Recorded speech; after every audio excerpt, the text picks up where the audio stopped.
CM చంద్రబాబుకి శాపనార్థాలు పెట్టడం జగన్ ఫ్రస్ట్రేషన్ కి నిదర్శనమని టీడీపీ జాతీయ అధికార ప్రతినిధి Andhra Pradesh environment management corporation chairman Polamreddy Dinesh Reddy అన్నారు. నెల్లూరులో టీడీపీ జిల్లా కార్యాలయంలో విలేకరుల సమావేశంలో ఆయన మాట్లాడుతూ వయసు కేవలం ఒక నెంబర్ మాత్రమే అని, బాబుకి పనిచేయడంలో వయసుతో సంబంధం లేదని అన్నారు. జగన్ కి ఛాలెంజ్ చేస్తున్న అభివృద్ధి సంక్షేమం గురించి చర్చకు సిద్ధమా అని ఛాలెంజ్ విసిరారు. సంక్షేమం అందించడంలో మరో విజయం స్త్రీ శక్తి, మహిళలకు ఉచిత బస్సు ప్రయాణమని, రాష్ట్రం సుభిక్షంగా ఉండటం చూసి భరించలేని జగన్ మతి భ్రమించి మాట్లాడుతున్నారని అన్నారు. గత ప్రభుత్వంలో జగన్ చేసిన అరాచకాలకు ప్రజలు ఇప్పటికే బుద్ధి చెప్పారని అన్నారు. ఇప్పటికైనా జగన్మోహన్ రెడ్డి మారకపోతే ఆయన పార్టీ భూస్థాపితం కావడం తథ్యమని అన్నారు.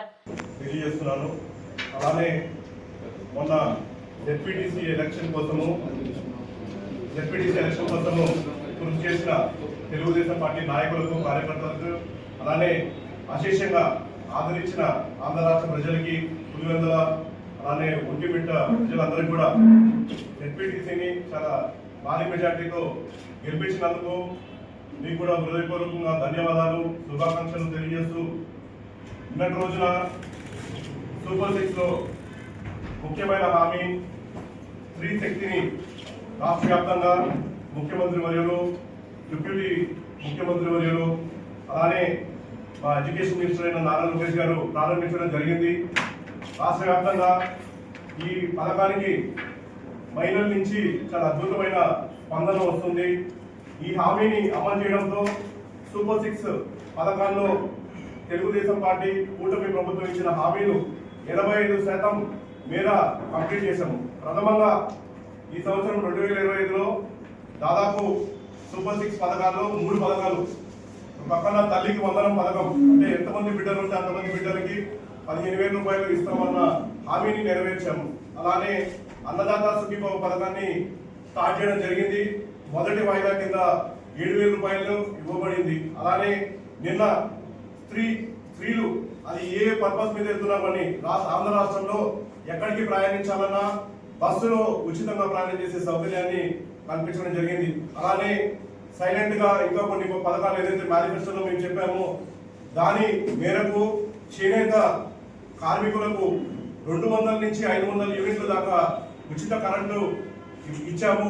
అలానే నాయ బ్రాహ్మణులు ఎవరైతే సలూన్ రన్ చేస్తున్నారో వాళ్ళకి 200 యూనిట్ని ఉచితంగా ఈ రాష్ట్ర ప్రభుత్వం ఇవ్వడం జరిగింది. అలానే నాయ బ్రాహ్మణులు ఎవరైతే టెంపుల్స్ లో వర్క్ చేస్తున్నారో వాళ్ళకి 20,000 నుంచి 25,000 రూపాయలు వేతనం పెంచుతూ జియోని ఇప్పటికే ఇంప్లిమెంట్ చేయడం జరిగింది.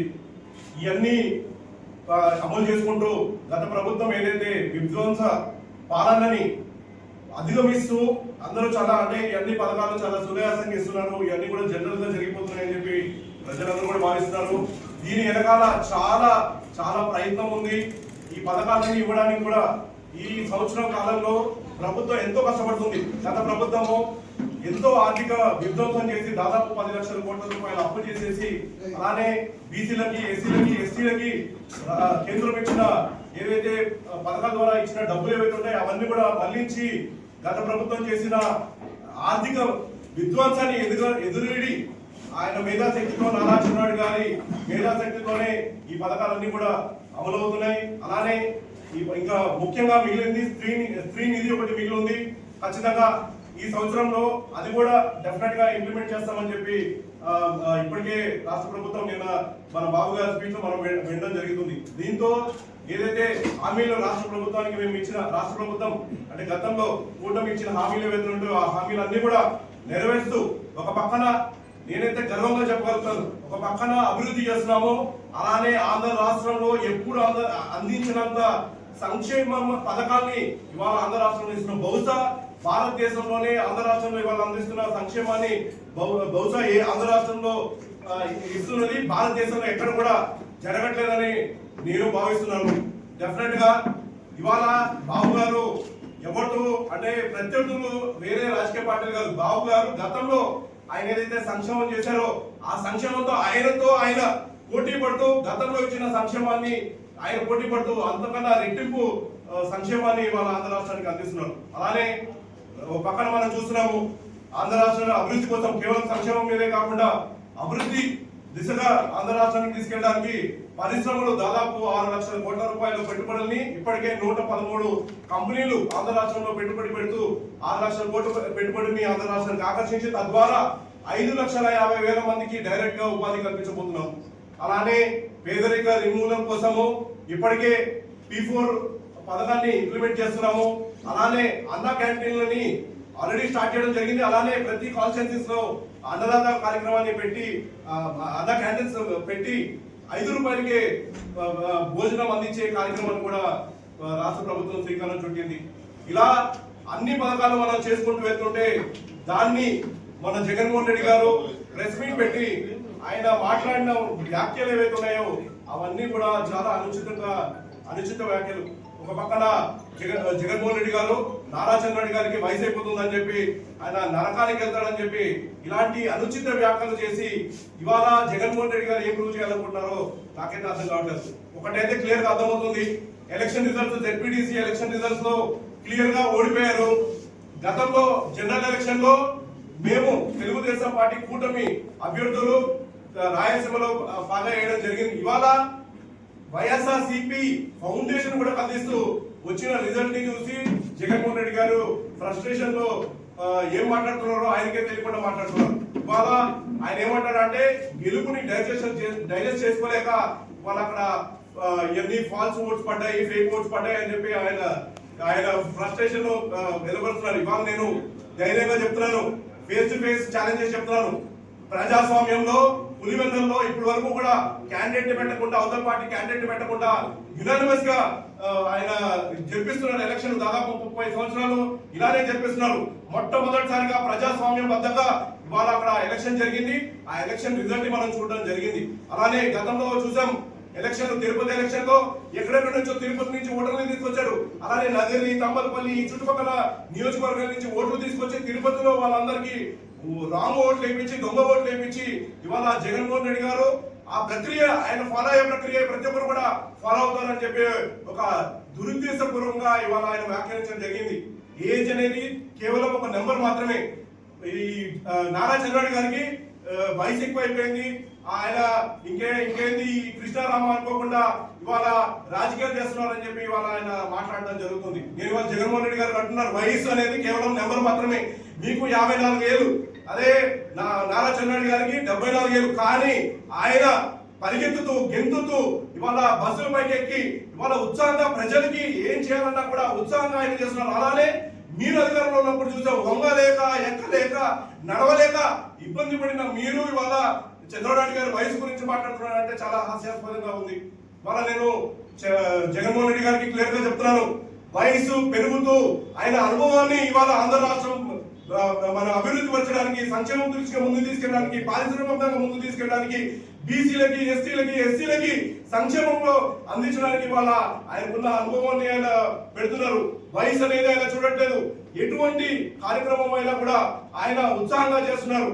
ఇవాళ జగన్మోహన్ రెడ్డి గారు, నేను అడుగుతున్నా మిమ్మల్ని, మీరు ఏం చేశారు? గతంలో మీకు అధికారం ఇచ్చారు, అధికారంలో ఇచ్చినప్పుడు మీరు ఏం చేశారు? కనీసము మీరు ఇచ్చిన హామీలు కూడా నెరవేర్చలేని పరిస్థితిలో ఇవాళ మీరు ఉంటే, మీరు మా నాయకుల్ని ఇలా అవమానకరంగా మాట్లాడడం చాలా ఖండించే విషయం.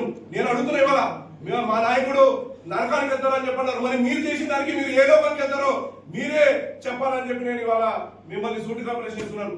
ఖచ్చితంగా నేనైతే చెప్పగలను, రానున్న రోజుల్లో ఇప్పుడు ఏ విధంగా అయితే మేము ZPDC ఎలక్షన్ కానీ, ఎంపీటీసీ ఎలక్షన్ కానీ జరిగిన ఎలక్షన్ ఏ విధంగా అయితే మ్యాండేట్ వచ్చిందో, రానున్న స్థానిక సంస్థల ఎలక్షన్ కూడా ప్రతి చోట తెలుగుదేశం పార్టీ జెండా ఎగరైపోతున్నాము. అలానే మీకైతే నాకు దగ్గర సమయంలో రానున్న 10-15 ఏళ్ల పాటు మీరు ఎక్కడ కూడా కనుమరుగైపోతారు. అసలు మీరు దగ్గరలో కూడా ఉండరు అనేది అయితే క్లియర్ గా కనిపిస్తుంది. డెఫినెట్ గా 2029 కాదు, ఆ తర్వాత వచ్చే ఎలక్షన్ కూడా తెలుగుదేశం పార్టీ జెండా అన్ని నియోజకవర్గాలు ఎగరేస్తాం.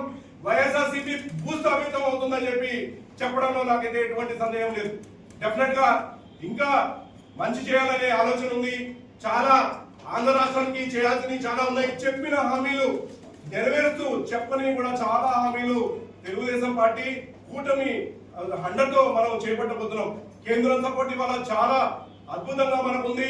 బీజేపీతో మనం అలయన్స్ లో ఉండడం వల్ల ఇవాళ కేంద్రం నుంచి వచ్చే మన నిధుల వల్ల మనం ఇవాళ అమరావతి డెవలప్మెంట్ చేసుకోగలుగుతున్నాము, పోలవరం నిర్మాణం చేసుకోగలుగుతున్నాం. అలానే ఏవైతే నీటి ప్రాజెక్ట్స్ ఉన్నాయో అవన్నీ కూడా మనం కొత్తగా చేపట్టడానికి ఇవాళ రాష్ట్ర ప్రభుత్వం పూనుకుంది. డెఫినెట్ గా మన పోలవరాన్ని పూర్తి చేస్తాం, జాతికి అంకితం చేస్తాం. అలానే అమరావతిని కూడా పూర్తి చేసే విధంగా మొదటి ఫేజ్ ని పూర్తి చేసేదానికి అడుగులన్నీ కూడా పడుతున్నాయి.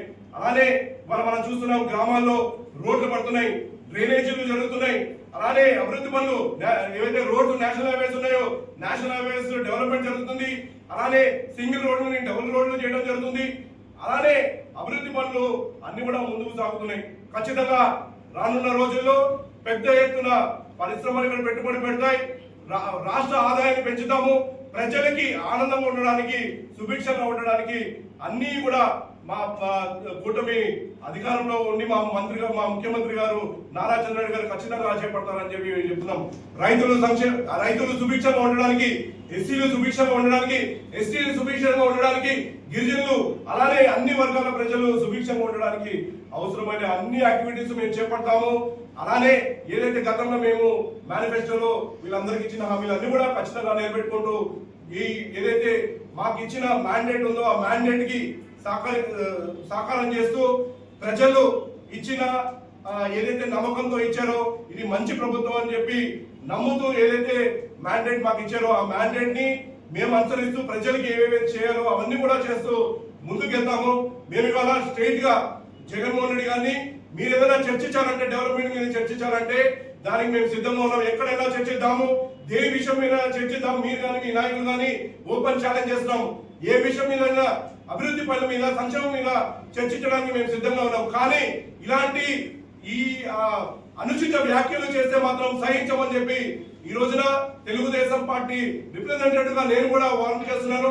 డెఫినెట్ గా రానున్న రోజుల్లో ప్రజలే మీకు బుద్ధి చెప్తారు అని సందర్భంగా తెలియజేస్తూ ఈ అవకాశం కల్పించినందుకు ఆంధ్ర రాష్ట్ర ప్రజలకి అలానే ముఖ్యంగా పత్రికా మిత్రులందరూ కూడా హృదయపూర్వకంగా ధన్యవాదాలు తెలియజేసుకుంటూ సెలవు తీసుకుంటారు.